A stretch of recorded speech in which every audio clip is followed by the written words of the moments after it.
ধুর। না ঠিক আছে, তোমার উত্তর ঠিক আছে।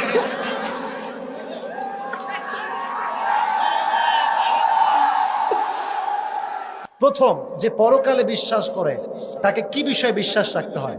পরকালে যে বিশ্বাস রাখবে তাকে বিশ্বাস রাখতে হবে আমি মৃত্যুর পরে যে আল্লাহ তাআলা আমাকে পুনরায় জীবিত করবে এই বিষয়ে মারহাবা বলে হয়ে গেছে। আর এই জোর খিরে বাবা রে বাবা, কঠিন জোর রে, চাপায়ের জোর এটা, ঠিক না বলে?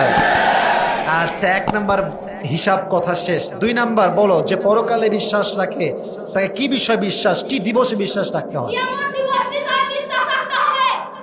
মারহাবা বলেন। ও উত্তর দিলে আপনারা মারহাবা বলবেন, আর যেন আমাকে কাউকে বলতে না হয়। সবাই প্র্যাকটিস শুরু বলেন মারহাবা। আচ্ছা, 2 নাম্বার গেল। এখন এই বিষয়ে আমি বলেছিলাম জান্নাতে যাওয়ার জন্য 100 আমলে কত লাগবে তুমি বলো।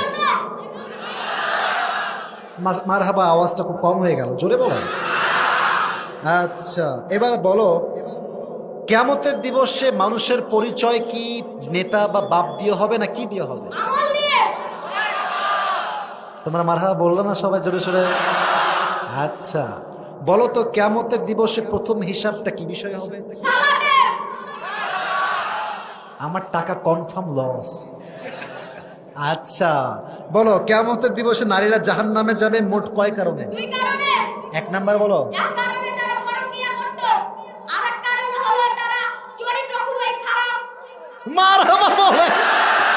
এ তো ওয়াজ করছে রে ভাই, চরিত্র খুবই খারাপ। তুমি কি দেখেছো নাকি ভাই? আচ্ছা, আল্লাহ সে সমস্ত মেয়েদেরকে হেদায়াত দান করে, সকলে পড়া আমিন। মোটামুটি আমি লস খেয়েই গেছি, তাও শেষ ট্রাই করে দেখি।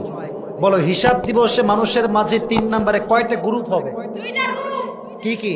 ডানপন্থী বামপন্থী। তাও আবার একটু ট্রাই করি। ডানপন্থী কারা? যারা জান্নাতি হবে ভালো আমল করেছে। ধুর।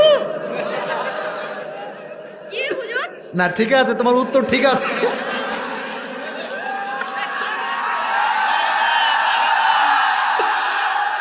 আল্লাহ কবুল করো, পড়া আমিন। নিয়ত ছিল 500 দিব, বাট নিয়ত চেঞ্জ, তাকে আমি আজকে 1000 টাকা পুরস্কার দেব। ধান্দা পেয়ে খুবই মারহাবা বলছো, তাই না? মাশাআল্লাহ, আমার জন্য সবাই দোয়া করবেন। মাশাআল্লাহ, আল্লাহকে কবুল করো, পড়া আমিন। হুজুর আমার জন্য দোয়া হ্যাঁ অবশ্যই, মাইক রাখো, আমি তোমার পুরস্কার দিয়ে দেই। আচ্ছা, তোমার বাসা কি এখানে? জি। কোথায় বাসা তোমার? দলডুবরি শাহবাজপুর। কে তোমার আব্বু আসছে তোমার সাথে? না, কে আসছে? আমার চাচু আসছে আর চাচু আর দাদু কে? ওখানে আছে। ওখানে আছে। ওই যে দাদা, আব্বা যান, বসেন দাদা যান। মাশাআল্লাহ, মারহাবা বলো সবার জন্য আপনারা। আল্লাহ ওকে কবুল করো, সকলের পড়া আমিন। এই টাকাটা দাদাকে দিও না, কাউকে দিব না, তুমি রেখে খাবা, ঠিক আছে? ওকে, যাও, দোয়া থাকবে, আল্লাহ কবুল করো, সকলের পড়া আমিন। মাশাআল্লাহ, মাশাআল্লাহ, অনেক সুন্দর লেগেছে।